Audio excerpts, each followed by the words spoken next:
This is Pradyumna. How are you students? उम्मीद है आप सब बहुत बढ़िया होंगे। आज हम लेक्चर नंबर 2 स्टार्ट करने वाले हैं, अकाउंटेंसी। ध्यान रखिएगा, आज हम पढ़ने वाले हैं यूजर्स ऑफ अकाउंटिंग इंफॉर्मेशन, यानी कि जो इंफॉर्मेशन होती है अकाउंटिंग की, तो उसका जो डिफरेंट यूजर्स है वो कैसे यूज करते हैं। ठीक है ना? तो सबसे पहले बात करते हैं हम ओनर्स। ओनर्स होते कौन है? पहला पॉइंट, तो वो लोग जो किसी भी एक बिजनेस को स्टार्ट करते हैं, उसमें अपना पैसा लगाते हैं, वो होते हैं ओनर्स।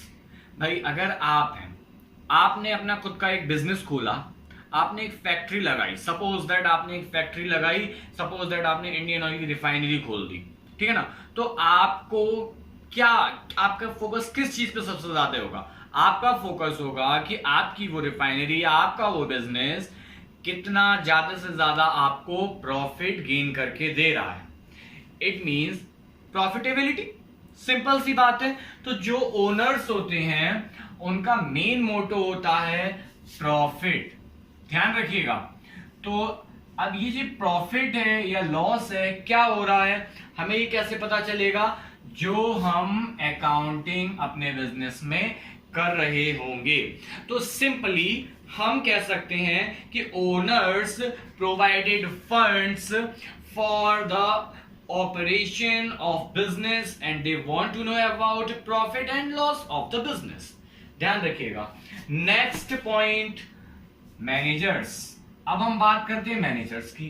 तो यहां मैनेजर्स कौन होते हैं ये समझ लेते हैं। सबसे पहले वो लोग जो एक बिजनेस को, एक इंडस्ट्री को या एक फैक्ट्री को मैनेज कर रहे होते हैं, यानी कि उसमें क्या करते हैं, उसकी कॉस्ट, भाई जो प्रोडक्शन हो रहा है उसमें डिसाइड कर रहे होते हैं कॉस्ट क्या है, उसके प्राइस क्या रखे जाए, इन सारी की सारी चीजों को डिसाइड कर रहे होते हैं। वो कौन होते हैं? मैनेजर्स। भाई मैनेजर मींस बिजनेस को मैनेज करने वाला। तो अब बात करते हैं कि भाई उनके लिए अकाउंटिंग इंफॉर्मेशन की जरूरत क्या पड़ गई। तो जो मैनेजर्स हैं उनको डिसाइड करना है कि भाई हमने एक अगर पेन बनाया या मोबाइल फोन बनाया तो हम उसकी प्रोडक्शन कॉस्ट क्या रखें, या और उसके बाद हम बात करते हैं कि जो हमने कॉस्ट डिसाइड की उसके बाद हम उसकी सेलिंग प्राइस क्या रखेंगे। अगर हम कॉस्ट की यहां पर बात करें तो कॉस्ट से मींस होता है कि जो भी प्रोडक्ट हमने बनाया है उसको बनाने में टोटल एक्सपेंस कितना हुआ। अब आप कहेंगे सर एक्सपेंस होगा तो होगा, उसको हम कैसे कम कर सकते हैं, ज्यादा कर सकते हैं? देखिए बिल्कुल हम कम ज्यादा कर सकते हैं। कैसे? अगर हम बात करते हैं, मैं छोटा सा आपको एग्जांपल देने वाला हूं। हम बात कर रहे हैं वॉलमार्ट। आप सबने नाम सुना होगा, वॉलमार्ट बहुत फेमस है, ठीक है ना? तो ध्यान रखिए वॉलमार्ट वर्क कैसे करता है जरा वो समझो, उसके बाद आपको खुद समझ आएगा कि कॉस्ट अप डाउन कैसे होती है। तो वॉलमार्ट क्या करते हैं, जैसे हमारे सामने दो चीजें हैं, हम कंपैरिजन करते हैं। एक तो बिग बाजार, सबके सब गए होंगे बिग बाजार, ऐसा तो कोई होगा ही नहीं जो बिग बाजार ना गया हो। तो बिग बाजार में क्या होता है कि हमारा बिग बाजार मार्केट से बल्क में प्रोडक्ट परचेज करता है और क्या करता है, अपने बिग बाजार में या मॉल में, शोरूम में रख के सेल कर देता है। बिग बाजार यही कर रहा है, सिंपल। वॉलमार्ट क्या करता है? वॉलमार्ट ने भी ऐसे ही मॉल खोल रखे हैं। अब वॉलमार्ट कैसे वर्क करता है जरा वो समझना, थोड़ा स्ट्रेटेजी समझना वॉलमार्ट की। वॉलमार्ट क्या करेगा, सपोज दैट कोई ए पर्सन है, ठीक है ना? हम बात करते हैं इस मार्कर की बात कर लेते हैं, बहुत अच्छे से आपको ये समझ में आएगा। तो एक कोई ए पर्सन है, वो क्या कर रहा है, वो इस मार्कर को बना रहा है। जब कोई ए पर्सन इस मार्कर को बना रहा है और कोई भी अगर बिग बाजार, समझना बेटे बात को, बिग बाजार उस ए के पास गया और उससे कहता है कि मुझे ये 10 पेन चाहिए, ठीक है ना? ये मार्केट में इस मार्कर की प्राइस है सपोज दैट 10 रुपीज। तो जो ए इस मार्कर का प्रोडक्ट कर रहा है वो क्या करेगा कि पेन दे देगा उसको। वो कहेगा ठीक है आपको 10 पेन चाहिए, ठीक है कितने के लोगे? उसने कहा कि ऐसा करो 9 रुपीज, हटाओ 9 रुपीज में डन, ठीक है ना? लेकिन वहीं वॉलमार्ट जाएगा। वॉलमार्ट कैसे काम करेगा? वॉलमार्ट कहेगा अच्छा, ए के पास जाएगा, आप मार्कर बना रहे हैं, ए बोलेगा यस मैं मार्कर बनाता हूं। तो उसने कहा कि अच्छा आप एक बात बताओ, आप एक साल में कितना मार्कर बनाते हो? उसने कहा मतलब? भाई ऑब्वियस सी बात है, आप शॉक्ड हो जाएंगे, भाई आपको मार्कर खरीदना है, मार्कर खरीदो और जाओ, हम कितना बनाते हैं इससे आपको क्या मतलब? लेकिन नहीं, वॉलमार्ट ऐसे वर्क करता है। वॉलमार्ट बोलता है आप एक साल में कितना मार्कर बनाते हैं? ए पर्सन बोलेगा मतलब क्या है आपका? तो वॉलमार्ट कहेगा नहीं नहीं, तू बताओ तो सही। तो ए पर्सन बोलता है कि मैं 1000 मार्कर बना देता हूं एक साल में। उसने कहा अच्छा ठीक है, एक साल में आप 1000 बनाते हैं, ओके डन। अच्छा ये बताओ अगले 10 साल में तुम कितने बनाओगे? उसने कहा सर एक 1 ईयर में मैं 1000 बना रहा हूं, तो 10 ईयर्स में 10,000 बनाऊंगा ना। वो कहता अच्छा ओके ठीक है डन, डील फाइनल, मैं आपके नेक्स्ट 10 ईयर्स के मार्कर्स को परचेज करता हूं। स्ट्रेटेजी समझना बात को। 10 ईयर्स के मार्कर को जब वो परचेज करने की बात करेगा तो ऑब्वियसली जो मार्कर उसने बिग बाजार को 9 रुपीज का दिया था, वो मार्कर वो वॉलमार्ट को 7 या 6 रुपीज में सेल कर देगा। जब वॉलमार्ट 6 या 7 रुपीज में लेगा तो वो आपको कितने में देगा? 8 या 9 रुपीज में। और जो बिग बाजार है वो अगर 9 रुपीज का मार्कर लेके आया तो वो आपको कितने में देगा? मिनिमम 10 रुपीज में। ठीक है ना? तो फिर आप किससे खरीदोगे? वॉलमार्ट से। तो इस तरीके से कॉस्ट को भी कम किया जा सकता है। ठीक है ना? नेक्स्ट पॉइंट हम बात करते हैं इन्वेस्टर की। जब हम इस पॉइंट पर बात, इन्वेस्टर्स वो पर्संस होते हैं जो आपके इंडस्ट्री में, आपके बिजनेस में पैसा इन्वेस्ट करते हैं। भाई अगर आपका बिजनेस अच्छा होगा तो कोई भी आपके बिजनेस में पैसा लगाना चाहेगा। सपोज दैट बात करते हैं रिलायंस की। रिलायंस बहुत ग्रो कर रही है। अगर आपको अपॉर्चुनिटी दी जाए कि आप रिलायंस में पैसे इन्वेस्ट करें तो क्या आप नहीं करना चाहेंगे? बिल्कुल करना चाहेंगे। जो भी अच्छी इंडस्ट्री होती है या जो ग्रोइंग होती है, यानी जिसको फ्यूचर में प्रॉफिट मिलना दिखता है हमें, आप वहां पे पैसे लगाएंगे। कल को मैं एक इंडस्ट्री खोल के आ जाता हूं, है ना, मैं कहता हूं बेटा मैंने ऐसे ऐसे एक इंडस्ट्री डाली है, आप उसमें पैसे इन्वेस्ट कर दो। क्या आप पैसे इन्वेस्ट करोगे? आप एक दो बच्चे होंगे कि चलो सर की इंडस्ट्री है, कंपनी है, चलो पैसे इन्वेस्ट कर देते हैं। बाकी के बाकी क्या सोचेंगे? सर पैसे तो नहीं है मेरे पास, यही होगा ना। तो सेम है भाई, आपको जहां दिखेगा कि फ्यूचर में ग्रोथ होने वाली है, आप वहां पैसे इन्वेस्ट करोगे। और वो कैसे पता चलेगा? हमारे अकाउंट से। ठीक है ना? नेक्स्ट बात करते हैं हम क्रेडिटर्स की। तो क्रेडिटर्स, पहले समझते हैं क्रेडिटर्स होते क्या है। आपने अपना बिजनेस स्टार्ट किया, ठीक है ना, आपके पास पैसे नहीं थे गुड्स परचेज करने के लिए। भाई जब आप गुड्स या रॉ मटेरियल लेके आओगे तभी तो उसकी कोई मैन्युफैक्चरिंग करोगे और उसके बाद सेल करोगे। आपके पास पैसे नहीं थे पर आपका व्यवहार बहुत अच्छा था, ठीक है ना, व्यवहार अच्छा था, आप 2-4 लोगों के पास गए और कहा ठीक है मैं आपको अभी माल देता हूं, आप अपना बिजनेस स्टार्ट करो, जब सेल कर लो उसके बाद हमारा पैसा वापस कर देना। ठीक है ना? ध्यान रखना बहुत डिफरेंस है इन्वेस्टर और क्रेडिटर्स में। इन्वेस्टर आपके बिजनेस में पैसा इन्वेस्ट कर रहा है, उसको प्रॉफिट चाहिए। लेकिन आपने अपना बिजनेस खोला, मेरे पास आपका सपोज दैट कोई भी बिजनेस आप स्टार्ट करते हैं, मान लो आपने स्टार्ट किया मोबाइल फोन का, अब उसका असेंबल करके आप सेल कर रहे हैं, उसके प्रोडक्ट मेरे पास हैं, मैं सप्लायर हूं मार्केट में उसके प्रोडक्ट का। आप मेरे पास आए, आपने मुझसे बोला सर मैं बिजनेस खोल रहा हूं। मैंने कहा बिल्कुल बेटा बहुत अच्छी बात है। आपने कहा सर ऐसा करो, मुझे रॉ मटेरियल चाहिए या फिर मुझे उसके बहुत सारे अलग अलग पार्ट चाहिए, मुझे पार्ट दे दो, है ना, और मैं उसको असेंबल करके सेल करूंगा। मैंने कहा ओके भाई, मेरा स्टूडेंट है, मैंने दे दिया। मैंने कहा फिर बेटा पैसे कब दोगे ये जो आप मटेरियल ले जा रहे हो? आपने कहा सर इधर सेल होने दो, उधर आपका पेमेंट हो जाएगा। तो मैंने आपको उधार मतलब क्रेडिट सेल किया है, ठीक है ना। तो जब मैंने आपको क्रेडिट सेल किया तो मैं कौन हुआ? आपका क्रेडिटर्स। ध्यान रखिएगा, ठीक है ना। तो क्रेडिटर कब आप पर ट्रस्ट करेगा?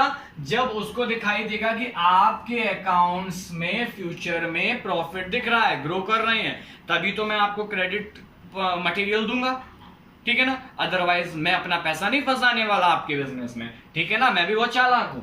आगे बात करते हैं गवर्नमेंट। गवर्नमेंट, सर गवर्नमेंट को हमारे बिजनेस से क्या फर्क पड़ना? क्यों हमारे अकाउंट देखेगी? देखेगी बेटा। क्यों? गवर्नमेंट भी आपकी जेब पर नजर लगाए बैठी है। ये मत सोचना कि आप अपना बिजनेस चला रहे हो, गवर्नमेंट को कोई लेना देना नहीं। कोई दिक्कत नहीं, अगर लॉस होता है तो गवर्नमेंट आपसे कुछ नहीं कहेगी, गवर्नमेंट कहेगी कोई बात नहीं, कोई बात नहीं, और बिजनेस करो, और बिजनेस करो। लेकिन जैसे ही आपके पास प्रॉफिट आना स्टार्ट, गवर्नमेंट टक से आपको पकड़ लेगी, रुको जाते कहां हो। गवर्नमेंट बोलेगी कि ऐसा करो, मुझे थोड़े से टैक्स देते जाओ।